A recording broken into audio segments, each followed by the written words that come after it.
나는 그 카드를 찢어버리고 집을 나서며 맹세했다. 이 배신에 대한 복수를 반드시 하겠노라. 그날부터 내 삶은 더 이상 평범한 생일 파티가 아닌 피로 물든 드라마의 서막이 되었다. 나는 서울의 평범한 아파트에서 자랐다.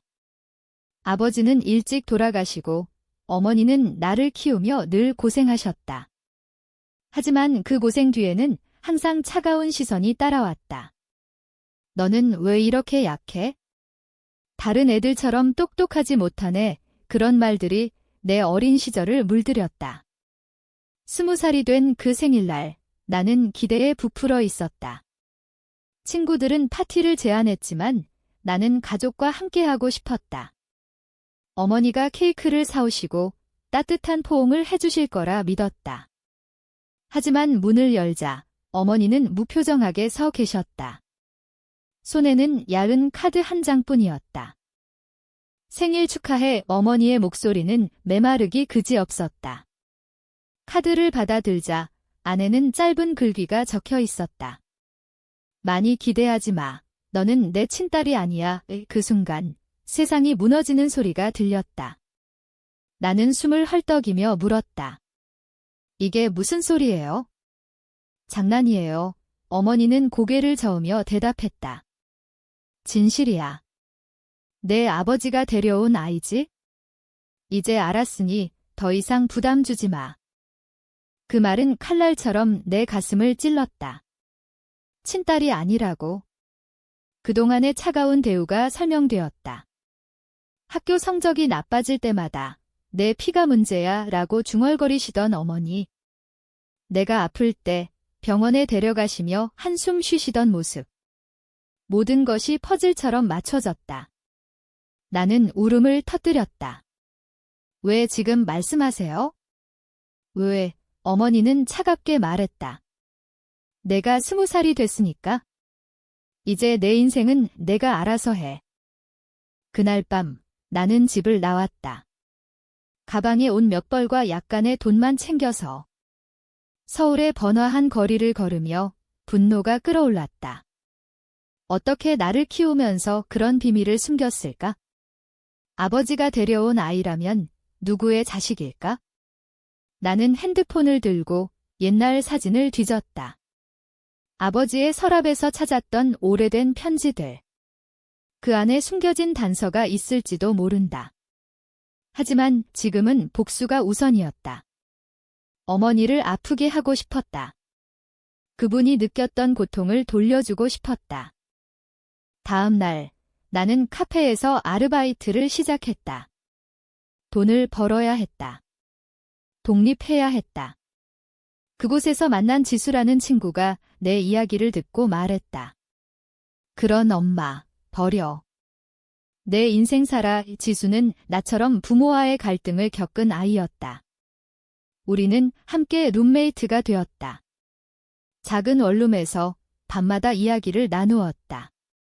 내 친부모를 찾아보자. 지수가 제안했다. 나는 고개를 끄덕였다. 그게 복수의 시작일 터였다. 며칠 후 나는 아버지의 옛 직장 동료를 찾아갔다.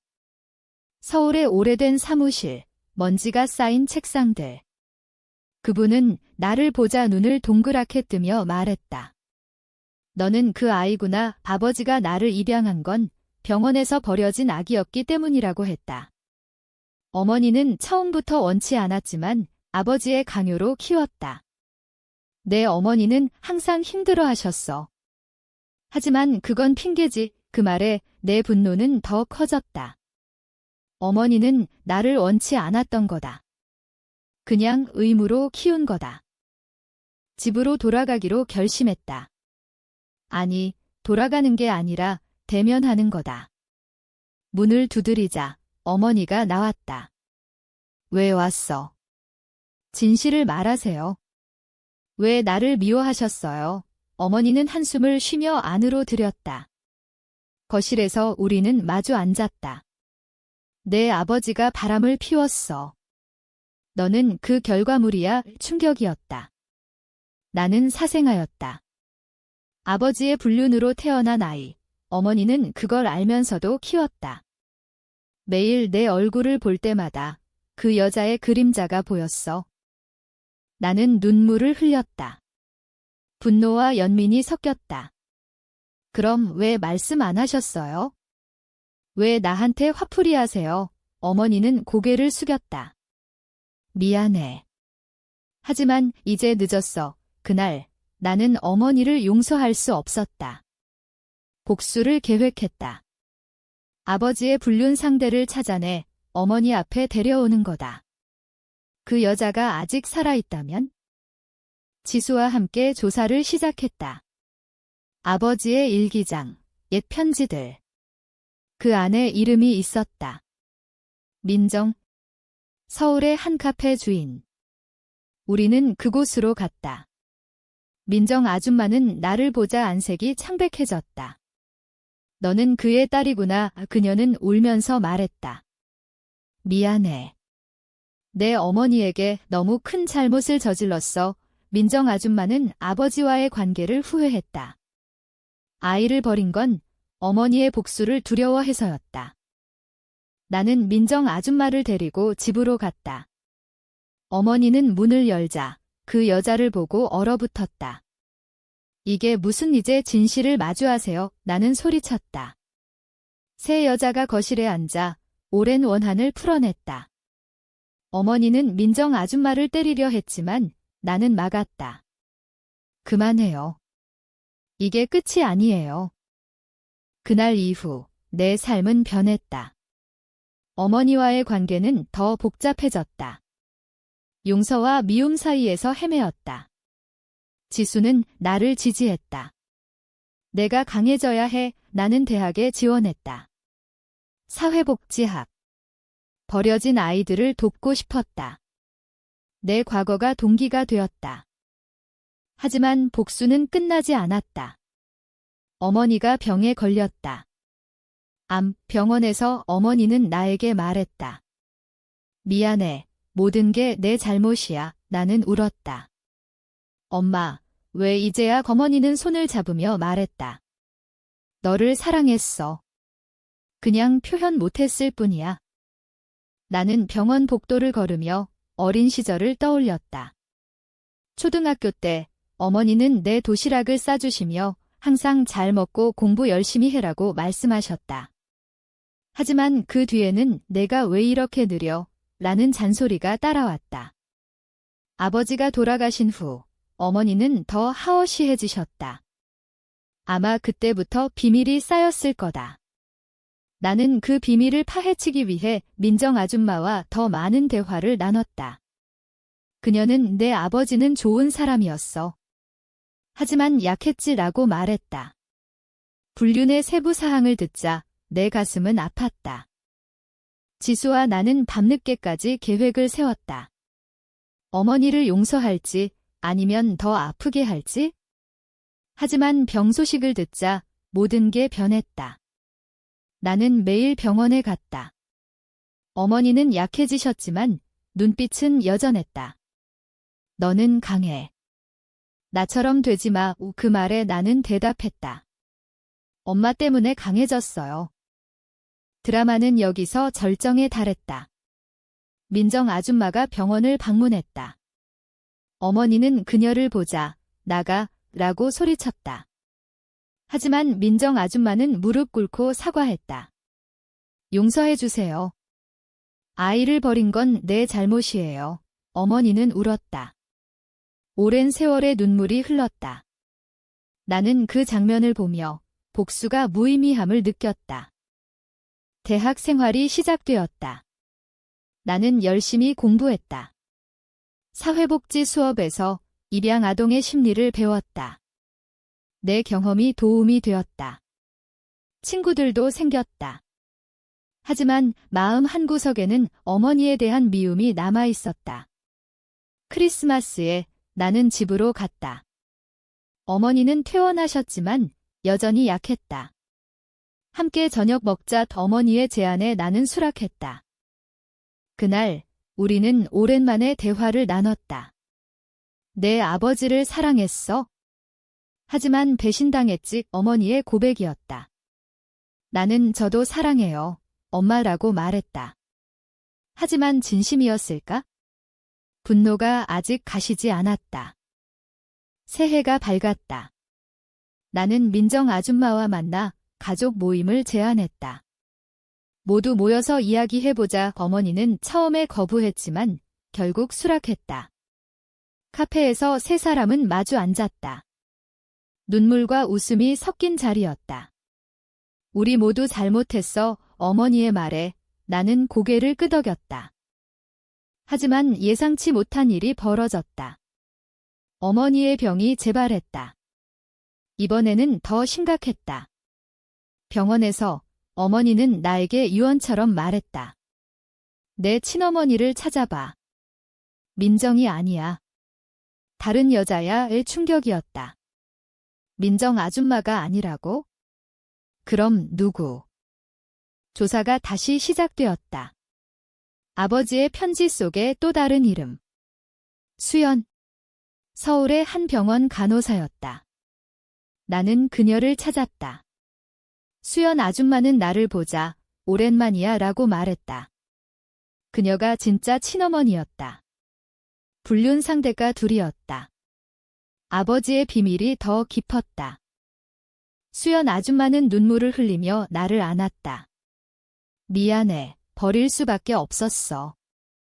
내 아버지가 결혼한 사람이었으니까 그녀는 젊었을 때 아버지를 사랑했다. 하지만 어머니의 존재를 알자 아이를 입양 보냈다. 병원에 맡겼어. 내가 잘 자랐을 줄 알았지?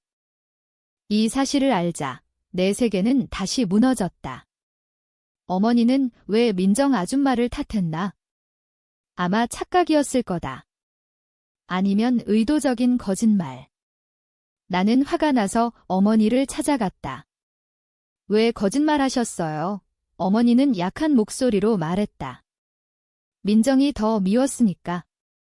그녀가 내 아버지를 빼앗았어. 복잡한 감정이 몰아쳤다. 세 여자 어머니, 민정, 수연 모두 아버지의 희생자였다. 나는 그들을 모아놓고 대화를 강요했다.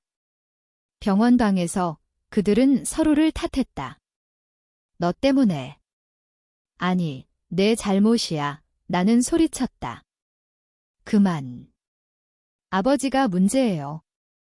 그날 밤 나는 혼자 서울거리를 걸었다. 비가 왔다. 젖은 거리에서 내 삶의 의미를 생각했다. 왜 나만 피해자인가? 하지만 지수가 전화했다. 너는 피해자가 아니야? 생존자야. 그녀의 말에 힘을 얻었다. 대학에서 프로젝트를 시작했다. 입양 아동 지원 단체. 나는 경험을 공유했다. 많은 아이들이 공감했다.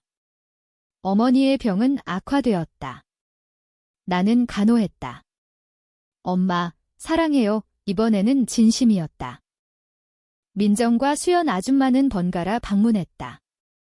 서서히 그들은 화해했다. 우리 딸을 위해 수연 아줌마의 말이었다. 나는 그 말을 듣고 울었다. 이제 가족이 둘이 되었다. 아니, 셋. 하지만 드라마는 끝나지 않았다. 아버지의 유산이 발견되었다. 옛 은행 계좌에 돈이 있었다. 어머니는 내 거야 라고 말했다. 나는 그 돈으로 단체를 확대했다. 봄이 왔다. 꽃이 피는 계절. 어머니의 장례식이었다. 그녀는 평화롭게 갔다. 묘지에서 나는 맹세했다. 엄마, 용서할게요. 장례식 후 나는 수연 아줌마와 살기로 했다. 그녀의 집은 서울 외곽, 조용한 동네였다. 여기서 새로 시작하자. 그녀의 말에 나는 고개를 끄덕였다. 하지만 밤마다 어머니의 꿈을 꾸었다. 미안해 라는 속삭임. 미움이 사라지지 않았다. 지수는 여전히 내 곁에 있었다. 시간이 필요해. 우리는 함께 여행을 갔다. 제주도. 바다를 보며 나는 털어놓았다. 복수가 무슨 소용이야? 모두 아파. 민정 아줌마는 가끔 연락했다. 내가 행복하면 돼. 그녀는 자신의 삶을 되찾았다. 카페를 팔고 여행을 떠났다. 대학 졸업이 다가왔다. 나는 논문을 썼다. 일양 아동의 심리적 트라우마. 내 이야기가 기반이었다. 교수님은 칭찬했다. 진심이 느껴져. 졸업식 날 수연 아줌마가 왔다. 자랑스러워 그녀의 포옹에 나는 어린 시절을 떠올렸다. 버려진 아기. 하지만 이제 강해졌다. 새 직장을 구했다. 사회복지사, 버려진 아이들을 돕는 일, 첫 케이스, 한 소녀. 그녀의 눈빛이 나와 닮았다. 괜찮아, 내가 도울게. 집으로 돌아와 어머니의 사진을 보았다. 엄마, 이제 이해해요. 용서의 순간이었다. 하지만 과거가 다시 찾아왔다. 아버지의 옛 연인이 또 나타났다. 아니, 이번에는 편지. 내게 줄 게 있어. 미스터리였다. 편지는 익명이었다. 내 아버지의 일기. 나는 수연 아줌마와 함께 읽었다. 그 안에 모든 진실. 아버지는 불륜이 아니었다. 어머니와의 결혼이 정치적이었다. 사랑은 수연 아줌마였다. 민정은 친구. 혼란스러웠다. 모든 게 거짓. 나는 어머니의 묘를 찾았다. 왜 바람이 답했다. 지수와 상의했다. 과거는 노아하지만 나는 못했다. 일기를 공개할까? 아니, 파괴했다. 불태웠다. 새로운 삶, 결혼을 생각했다. 지수의 소개로 만난 남자. 그는 이해했다. 내 과거가 내 강점. 결혼식 날 수연과 민정 아줌마가 왔다. 축하해, 눈물의 축복. 아이를 가졌다. 딸, 그녀를 보며 맹세했다. 너는 사랑받을 거야. 임신 중 건강 문제가 생겼다. 병원에서 과거 트라우마가 되살아났다. 내 아이를 버리지 마은의 독백. 수연 아줌마가 도왔다. 너는 강해 위출산 후 아이를 안았다. 행복이었다. 하지만 어머니의 유령이 나타났다. 꿈에서. 미안해, 나는 용서했다. 민정 아줌마의 소식. 그녀가 병들었다. 방문했다. 고마워, 내 덕에 화해했어. 모두가 모였다. 마지막 모임. 가족이야의 내 말이었다. 아이의 첫 생일, 나는 케이크를 준비했다. 기대해, 너는 내 전부야. 이 그 말에 과거가 사라졌다. 수연 아줌마와 함께 산책. 내 어머니도 사랑했어. 이제 이해했다. 내 단체는 성장했다. 많은 아이들을 도왔다. 내 삶은 드라마에서 현실로. 마지막으로 어머니의 묘 앞에서. 감사해요. 이 모든 게 엄마 덕분이에요. 바람이 불었다. 평화였다.